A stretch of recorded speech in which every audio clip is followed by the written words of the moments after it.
Hujjatlarni berasizmi? Assalomu alaykum. Va alaykum assalom. Nima qilyapsiz? Bekorchilar degan guruhga kiryatgandim. Ana haydovchilar o'zimiz ochganmizda, qayerda gai bor, qayerda radar bor, shu bir-birimizni ogohlantirib turamizda. Yo'q. Abdurahmon me'moriyat qilyapti ular. Umuman bir-birimizga ogohlantiryapmiz. Bekorchilar guruhasi aytiladi. Qayerda gai bo'lsa, margat qilinsa, bilib olamiz, o'sha yerdan aylanib o'tib ketamiz-da. Men sizni tanidim. Bu ko'chani har kun o'tarsizmi, o'tmay qo'ydingiz? Radar qo'yibsizlar. Uni ustiga har kun kechqurun katta reyd bo'lyapti ekan.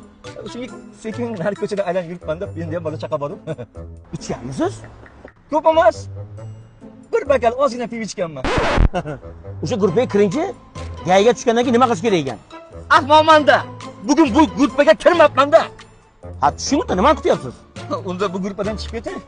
Nimaga? Kim gayga tushsa, guruhdan chiqib ketish kerak. Oramizda sotqilarga o'rin yo'q deyishgan.